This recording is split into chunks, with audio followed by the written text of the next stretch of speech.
ಓಂ ನಮಃ ಶಿವಾಯ. ಎಲ್ಲರಿಗೂ ನಮಸ್ಕಾರ. ಇಂದು ಈ ವಿಡಿಯೋದ ಮೂಲಕ ವೃಷಭ ರಾಶಿಯವರ ಜಾತಕ ಫಲಿತಾಂಶಗಳ ಬಗ್ಗೆ ತಿಳಿದುಕೊಳ್ಳೋಣ. ಇವರ ಜೀವನಕ್ಕೆ ಸಂಬಂಧಿಸಿದ ಪ್ರಮುಖ ವಿಚಾರಗಳು ಯಾವುವು, ಹಾಗೆಯೇ ಆಗಸ್ಟ್ 28ನೇ ತಾರೀಕು ಶುಕ್ರವಾರದಂದು ಇವರ ಜೀವನದಲ್ಲಿ ಯಾವ ರೀತಿಯ ಬದಲಾವಣೆಗಳು ನಡೆಯಲಿವೆ ಎಂಬುದನ್ನು ನೋಡೋಣ.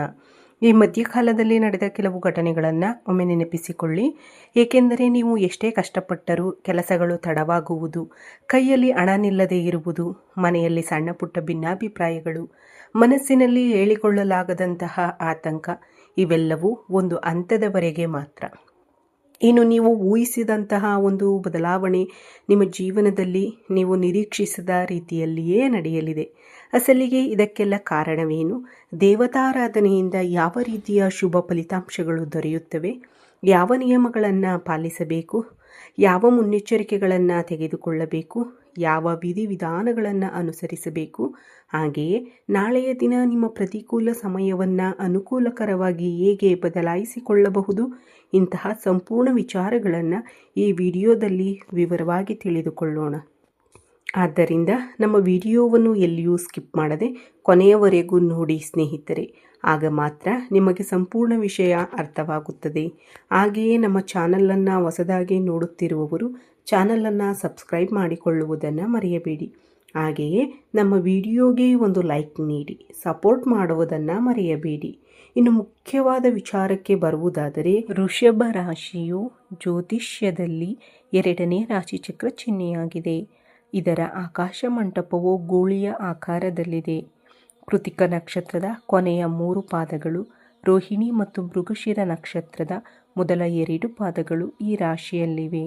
ಈ ರಾಶಿಯ ಅಧಿಪತಿ ಐಶ್ವರ್ಯ ಮತ್ತು ಕಲೆಯ ಅಧಿಪತಿಯಾದ ಶುಕ್ರ. ಇದು ಭೂಮಿ ಅಂಶದ ಸಂಕೇತವಾಗಿದೆ. ಸ್ಥಿರತೆ, ತಾಳ್ಮೆ, ಕೃಷಿ ಪ್ರೀತಿ, ಭೌತಿಕ ಸುಖಗಳು ಮತ್ತು ದೃಢ ನಿರ್ಧಾರ ಈ ರಾಶಿಯ ವಿಶೇಷ ಗುಣಗಳಾಗಿವೆ. ಈ ದಿನ ಕಾಲಚಕ್ರವು ನಿಧಾನವಾಗಿ ನಿಮ್ಮ ಪರವಾಗಿ ಬದಲಾಗುತ್ತಿದೆ ಎನ್ನುವ ರೀತಿಯಲ್ಲಿ ಈ ದಿನ ನಿಮಗೆ ಬಹಳ ವಿಶೇಷವಾದ ದಿನವಾಗಿ ನೆನಪಿನಲ್ಲಿ ಉಳಿಯಲಿದೆ. ಏಕೆಂದರೆ ಈ ದಿನ ನೀವು ಖಂಡಿತವಾಗಿಯೂ ಕೆಲವು ವಿಶೇಷ ಸಂಕೇತಗಳನ್ನು ಗಮನಿಸುತ್ತೀರಿ. ಅದರಲ್ಲೂ ಈ ದಿನ ಪರಮೇಶ್ವರನ ಅನುಗ್ರಹ ನಿಮಗೆ ಬಹಳ ಚೆನ್ನಾಗಿ ಗೋಚರಿಸಲಿದೆ. ಆದ್ದರಿಂದ ಈ ದಿನ ಪರಮೇಶ್ವರನ ಆರಾಧನೆಯನ್ನು ಹೆಚ್ಚಾಗಿ ಮಾಡಿಕೊಳ್ಳಲು ನೀವು ಆಸಕ್ತಿ ತೋರಬೇಕು. ಅವರ ಕೃಪೆ, ಆಶೀರ್ವಾದ ಮತ್ತು ಶಕ್ತಿ ನಿಮ್ಮ ಮನೆಗೆ ಪ್ರವೇಶಿಸುವ ಸಮಯವೆಂದು ಈ ದಿನವನ್ನು ಹೇಳಬಹುದು. ಈ ದಿನ ಒಬ್ಬ ಅತಿಥಿಯ ರೂಪದಲ್ಲಾಗಲಿ ಅಥವಾ ಯಾವುದಾದರೂ ಆಶ್ಚರ್ಯಕರ ಘಟನೆಯ ರೂಪದಲ್ಲಾಗಲಿ ನಿಮ್ಮ ಜೀವನದಲ್ಲಿ ನಿಮಗೆ ಬಹಳ ಆಶ್ಚರ್ಯವನ್ನು ನೀಡುವಂತಹ ಒಂದು ಘಟನೆ ನಡೆಯುವ ಸಾಧ್ಯತೆ ಇದೆ. ನೀವು ಗಮನಿಸಿದರೆ ಕಳೆದ ಕೆಲವು ದಿನಗಳಿಂದ ನಿಮ್ಮ ಮನಸ್ಸು ಭಗವಂತನ ಕಡೆಗೆ ಹೆಚ್ಚು ಆಕರ್ಷಿತವಾಗುತ್ತಿರಬಹುದು. ಆಗಾಗ್ಗೆ ಯಾವುದಾದರೂ ದೇವಾಲಯಕ್ಕೆ ಹೋಗಬೇಕು ಎಂದು ಅನಿಸಬಹುದು. ಓಂ ನಮಃ ಶಿವಾಯ ಎಂಬ ಮಂತ್ರ ಪದೇ ಪದೇ ನಿಮ್ಮ ಕಿವಿಗೆ ಬೀಳುತ್ತಿರಬಹುದು. ಪರಮೇಶ್ವರನ ಫೋಟೋ ಅಥವಾ ನಂದೀಶ್ವರನ ದರ್ಶನ ಆಗಾಗ್ಗೆ ನಿಮಗೆ ಕಾಣಿಸುತ್ತಿರಬಹುದು. ಇಂತಹ ಘಟನೆಗಳು ನಡೆಯುತ್ತಿರಬಹುದು. ಆಧ್ಯಾತ್ಮಿಕವಾಗಿ ಗಮನಿಸಿದರೆ ನಿಮ್ಮ ಜೀವನದಲ್ಲಿ ಯಾವಾಗ ಅಡೆತಡೆಗಳು ಬಂದರೂ, ಯಾರಾದರೂ ಅಥವಾ ಯಾವುದಾದರೂ ಸಮಸ್ಯೆಯಿಂದ ನೀವು ಬೇಸರಗೊಂಡಾಗಲೂ ಭಗವಂತನು ಪ್ರತಿ ಬಾರಿಯೂ ನಿಮಗೆ ಸಹಾಯ ಮಾಡುತ್ತಲೇ ಬಂದಿದ್ದಾನೆ. ಆದರೆ ಈ ದಿನ ಸ್ವಲ್ಪ ಗೊಂದಲದ ವಾತಾವರಣ ನಿಮಗೆ ಕಾಣಿಸಬಹುದು. ಅಂದು ಏನೆಂದು ನಿಮಗೂ ಚೆನ್ನಾಗಿ ತಿಳಿದಿರಬಹುದು. ಆದರೆ ಆ ಗೊಂದಲ ನಿಮ್ಮ ನಾಶಕ್ಕಾಗಿ ಅಲ್ಲ, ನಿಮ್ಮನ್ನು ಒಂದು ಹೊಸ ಆರಂಭಕ್ಕೆ ಸಿದ್ಧಪಡಿಸುವ ಪ್ರಕ್ರಿಯೆ ಎಂದು ಹೇಳಬಹುದು. ಮುಖ್ಯವಾಗಿ ನೀವು ಸಹಜವಾಗಿಯೇ ಕಷ್ಟಪಡುವ ಸ್ವಭಾವದವರು. ಇತರರಿಗಾಗಿ ತ್ಯಾಗ ಮಾಡುತ್ತೀರಿ, ಆದರೆ ನಿಮ್ಮ ನೋವನ್ನು ಹೊರಗೆ ಹೇಳಿಕೊಳ್ಳುವುದಿಲ್ಲ. ಅನೇಕ ಜನರು ನಿಮ್ಮ ಒಳ್ಳೆಯತನವನ್ನು ದುರುಪಯೋಗಪಡಿಸಿಕೊಂಡಿರಬಹುದು. ಆದರೂ ನೀವು ಯಾರಿಗೂ ಯಾವುದೇ ಹಾನಿ ಮಾಡಿಲ್ಲ, ಯಾರಿಗೂ ಕೆಟ್ಟದ್ದನ್ನು ಬಯಸಿಲ್ಲ.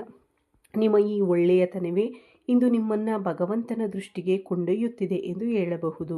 ಇಂದು ನಿಮ್ಮ ಮನೆಯಲ್ಲಿ ನಡೆಯುವ ಒಂದು ಆಶ್ಚರ್ಯಕರ ಘಟನೆ ನಿಮಗೆ ಬಹಳ ಸಂತೋಷವನ್ನು ನೀಡಲಿದೆ. ಬಹಳ ದಿನಗಳಿಂದ ನಿಂತು ಹೋಗಿದ್ದ ಒಂದು ಕೆಲಸ ಆಕಸ್ಮಿಕವಾಗಿ ಪೂರ್ಣಗೊಳ್ಳಬಹುದು. ಹಲವು ದಿನಗಳಿಂದ ಬರದಿದ್ದ ಒಂದು ಶುಭ ಸುದ್ದಿ ಇಂದು ನಿಮ್ಮ ಕಿವಿಗೆ ಬೀಳಬಹುದು. ಕುಟುಂಬದಲ್ಲಿ ಸಂತೋಷವನ್ನು ತುಂಬುವಂತಹ ಒಂದು ಅವಕಾಶ ನಿಮ್ಮ ಬಾಗಿಲನ್ನು ತಟ್ಟಬಹುದು.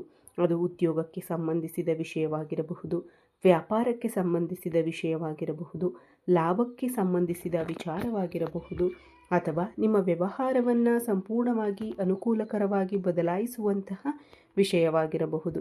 ಹಾಗೆಯೇ ಬಹಳ ಕಾಲದಿಂದ ನಿಮ್ಮಿಂದ ದೂರವಾಗಿದ್ದ ಒಬ್ಬ ವ್ಯಕ್ತಿ ಮತ್ತೆ ನಿಮ್ಮ ಜೀವನಕ್ಕೆ ಮರಳಿ ಬರಬಹುದು.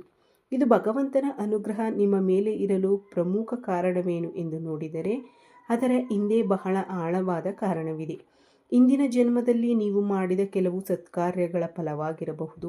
ಈಗ ನಿಮ್ಮ ಪುಣ್ಯಕ್ಕೆ ತಕ್ಕ ಪ್ರತಿಫಲವನ್ನು ಭಗವಂತನು ನಿಮಗೆ ನೀಡಲಿದ್ದಾನೆ. ನೀವು ಮಾಡುವ ಪ್ರತಿಯೊಂದು ಕೆಲಸವನ್ನು ವಿಶ್ವವು ಗಮನಿಸುತ್ತಿರುತ್ತದೆ. ಸರಿಯಾದ ಸಮಯ ಬಂದಾಗ ಅದೇ ಪುಣ್ಯ ಕಾಲವಾಗಿ ಬದಲಾಗುತ್ತದೆ ಮತ್ತು ಆಶೀರ್ವಾದದ ರೂಪದಲ್ಲಿ ನಿಮಗೆ ಮರಳಿ ಬರುತ್ತದೆ.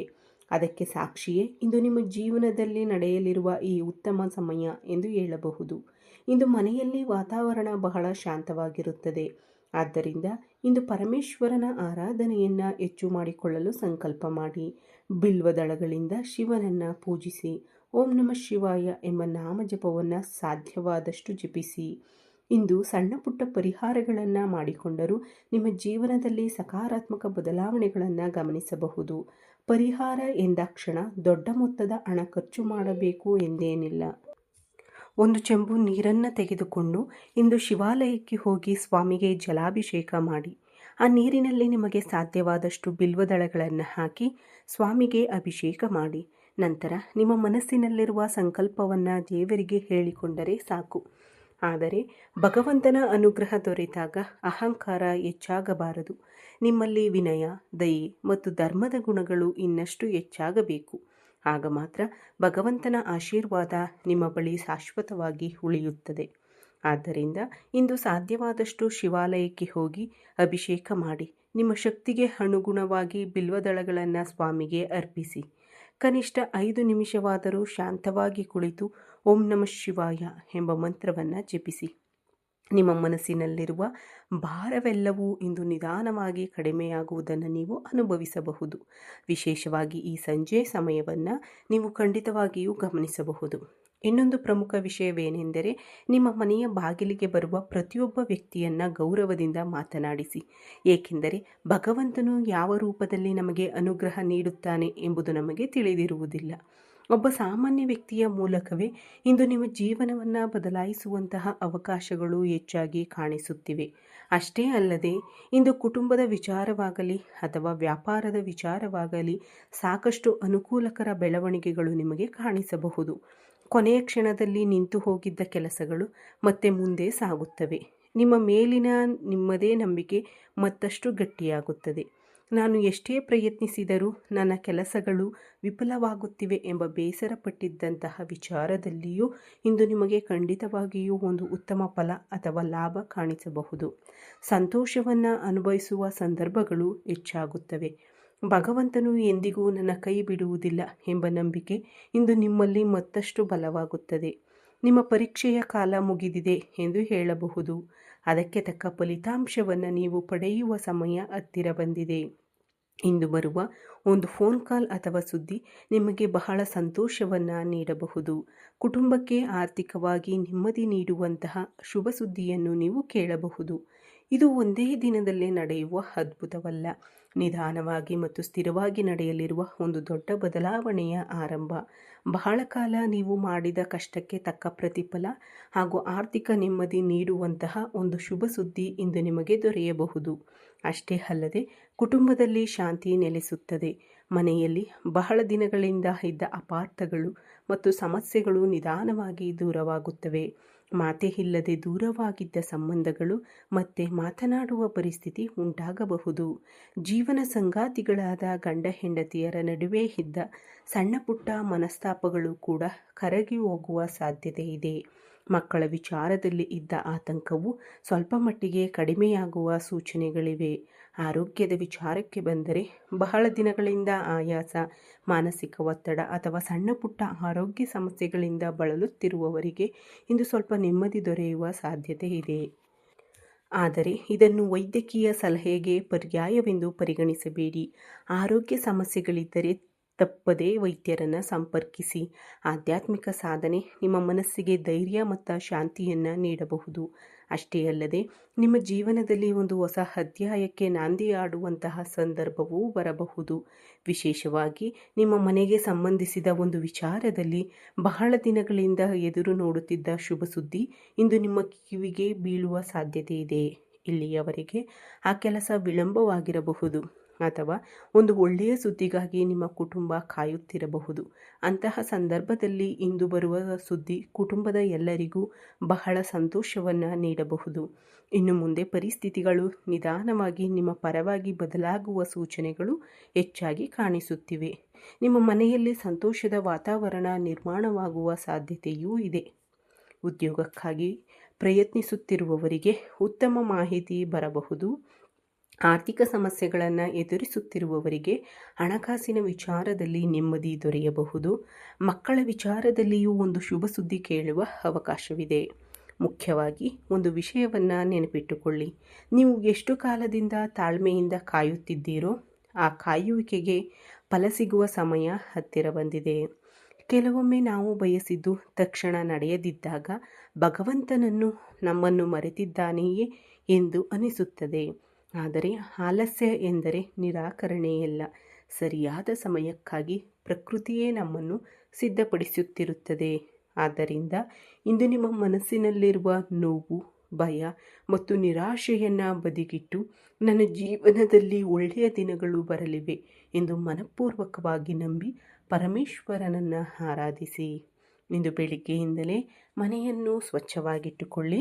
ಸಂಜೆ ಮನೆಯಲ್ಲಿ ಎಳ್ಳಿನ ಎಣ್ಣೆಯ ದೀಪವನ್ನು ಬೆಳಗಿಸಿ ಆ ದೀಪದ ಮುಂದೆ ಕುಳಿತು ನಿಮಗೆ ಇಷ್ಟವಾದ ದೇವರನ್ನು ಪ್ರಾರ್ಥಿಸಿ. ವಿಶೇಷವಾಗಿ ಪರಮೇಶ್ವರನನ್ನು ಅಥವಾ ಶನಿ ಭಗವಂತನನ್ನು ಭಕ್ತಿಯಿಂದ ಸ್ಮರಿಸಿ. ಸಾಧ್ಯವಾದರೆ ಕಪ್ಪು ಎಳ್ಳು, ಅಕ್ಕಿ ಹಿಟ್ಟು ಅಥವಾ ಧಾನ್ಯಗಳನ್ನು ಅಗತ್ಯವಿರುವವರಿಗೆ ದಾನ ಮಾಡಿ. ಬಡವರಿಗೆ ನಿಮ್ಮ ಕೈಲಾದಷ್ಟು ಆಹಾರವನ್ನು ನೀಡುವುದು ಇಂದು ಉತ್ತಮ ಪರಿಹಾರವೆಂದು ಪರಿಗಣಿಸಬಹುದು.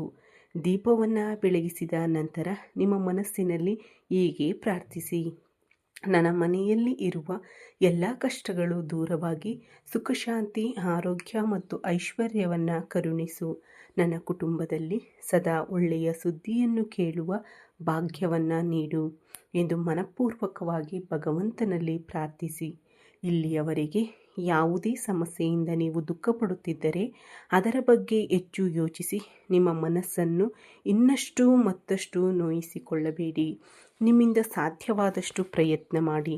ಉಳಿದದ್ದನ್ನು ಭಗವಂತನ ಮೇಲೆ ನಂಬಿಕೆ ಇಟ್ಟು ಬಿಟ್ಟು ಬಿಡಿ. ನಿಮ್ಮ ಜೀವನದಲ್ಲಿ ಒಂದು ಹಳೆಯ ಅಧ್ಯಾಯ ಮುಗಿದು ಹೊಸ ಹಂತದ ಬಾಗಿಲುಗಳು ತೆರೆಯುವ ಸಮಯ ಬರುತ್ತಿದೆ ಎಂದು ಭಾವಿಸಿ. ನಿಮ್ಮ ಮನೆಯಲ್ಲಿ ಸಂತೋಷ ತುಂಬಿಕೊಳ್ಳಲಿದೆ. ನೀವು ಬಹಳ ಕಾಲದಿಂದ ಕಾಯುತ್ತಿದ್ದ ಆ ಶುಭ ಸುದ್ದಿ ನಿಮ್ಮ ಕಿವಿಗೆ ಬೀಳುವ ಸಾಧ್ಯತೆಗಳು ಬಹಳ ಬಲವಾಗಿವೆ. ಅಷ್ಟೇ ಅಲ್ಲದೆ ಇಂದು ನಿಮಗೆ ಬರುವ ಒಂದು ಫೋನ್ ಕಾಲ್ ನಿಮ್ಮ ಮನಸ್ಸಿನಲ್ಲಿ ಬಹಳ ದಿನಗಳಿಂದ ಇದ್ದ ಹಲವು ಪ್ರಶ್ನೆಗಳಿಗೆ ಉತ್ತರ ನೀಡಬಹುದು. ನೀವು ಬಹಳ ದಿನಗಳಿಂದ ಒಬ್ಬ ವ್ಯಕ್ತಿಯ ಫೋನ್ಗಾಗಿ ಕಾಯುತ್ತಿರಬಹುದು ಅಥವಾ ಯಾವುದಾದರೂ ಕೆಲಸದ ಬಗ್ಗೆ ಮಾಹಿತಿ ಬರಲಿ ಎಂದು ಕಾಯುತ್ತಿರಬಹುದು. ಉದ್ಯೋಗ, ಹಣ ಅಥವಾ ಯಾವುದಾದರೂ ಒಂದು ನಿರ್ಧಾರಕ್ಕಾಗಿ ನೀವು ಬಹಳ ದಿನಗಳಿಂದ ಕಾಯುತ್ತಿರಬಹುದು. ಅಂತಹ ಸಂದರ್ಭದಲ್ಲಿ ಇಂದು ಆಕಸ್ಮಿಕವಾಗಿ ಬರುವ ಒಂದು ಫೋನ್ ಕಾಲ್ ನಿಮಗೆ ನೆಮ್ಮದಿ ನೀಡುವ ಸುದ್ದಿಯನ್ನು ತರಬಹುದು. ವಿಶೇಷವಾಗಿ ಹಿಂದೆ ಯಾರೊಂದಿಗಾದರೂ ಮಾತನಾಡಿ ಮತ್ತೆ ನಿಮಗೆ ಫೋನ್ ಮಾಡುತ್ತೇನೆ ಎಂದು ಹೇಳಿದ್ದ ವ್ಯಕ್ತಿಯಿಂದ ಮತ್ತೆ ಮಾಹಿತಿ ಬರುವ ಸಾಧ್ಯತೆಯೂ ಇದೆ. ಕೆಲವು ಸುದ್ದಿಗಳು ಬರಲು ಸಮಯ ಬೇಕಾಗುತ್ತದೆ, ಆದರೆ ಬಂದಾಗ ಅವು ನಮಗೆ ಅಪಾರ ಸಂತೋಷವನ್ನು ನೀಡುತ್ತವೆ. ಜನರೊಂದಿಗೆ ಶಾಂತವಾಗಿ ಮಾತನಾಡಿ. ನನ್ನ ಮನೆಗೆ ಶುಭ ಸುದ್ದಿ ಬರಲಿದೆ. ನನ್ನ ಕುಟುಂಬದಲ್ಲಿ ಸಂತೋಷ ಮತ್ತು ಶಾಂತಿ ನೆಲೆಸಲಿದೆ. ನಾನು ಕಾಯುತ್ತಿರುವ ಒಳ್ಳೆಯ ಮಾಹಿತಿ ನನಗೆ ದೊರೆಯಲಿದೆ ಎಂದು ಸಕಾರಾತ್ಮಕವಾಗಿ ಯೋಚಿಸುತ್ತೀರಿ. ಸಾಧ್ಯವಾದರೆ ಇಂದು ಬಡವರಿಗೆ ಅಥವಾ ಅಗತ್ಯವಿರುವವರಿಗೆ ನಿಮ್ಮಿಂದ ಸಾಧ್ಯವಾದಷ್ಟು ಅಗತ್ಯ ವಸ್ತುಗಳು ಅಥವಾ ಆಹಾರವನ್ನು ನೀಡಿ. ಹೀಗೆ ಈ ರಾಶಿಯವರ ಜೀವನದಲ್ಲಿ ಆಗಸ್ಟ್ 28ನೇ ತಾರೀಕಿನಂದು ನಡೆಯಬಹುದಾದ ಪ್ರಮುಖ ವಿಚಾರಗಳು, ಅವುಗಳ ಪರಿಣಾಮಗಳು, ಯಾವ ದೇವತಾರಾಧನೆ ಶುಭಕರವಾಗಿರುತ್ತದೆ, ಯಾವ ನಿಯಮಗಳನ್ನು ಪಾಲಿಸಬೇಕು ಮತ್ತು ಯಾವ ಮುನ್ನೆಚ್ಚರಿಕೆಗಳನ್ನು ತೆಗೆದುಕೊಳ್ಳಬೇಕು ಎಂಬುದನ್ನು ಈ ವಿಡಿಯೋದಲ್ಲಿ ವಿವರವಾಗಿ ತಿಳಿದುಕೊಂಡಿದ್ದೀರಿ ಎಂದು ಭಾವಿಸುತ್ತೇನೆ. ಈ ವಿಡಿಯೋ ನಿಮಗೆ ಇಷ್ಟವಾಗಿದ್ದರೆ ಒಂದು ಚಿಕ್ಕ ಲೈಕ್ ನೀಡಿ ಸಪೋರ್ಟ್ ಮಾಡಿ. ನಮ್ಮ ಚಾನಲನ್ನು ಸಬ್ಸ್ಕ್ರೈಬ್ ಮಾಡಿಕೊಳ್ಳುವುದನ್ನು ಮರೆಯಬೇಡಿ. ಈ ವಿಡಿಯೋ ವೀಕ್ಷಿಸಿದ ನನ್ನೆಲ್ಲ ವೀಕ್ಷಕ ಬಂಧುಗಳಿಗೂ ಧನ್ಯವಾದಗಳು. ಜೈ ಶ್ರೀರಾಮ್, ಜೈ ಶ್ರೀ ಕೃಷ್ಣ, ಹರ ಹರ ಮಹಾದೇವ್, ಓಂ ನಮಃ ಶಿವಾಯ.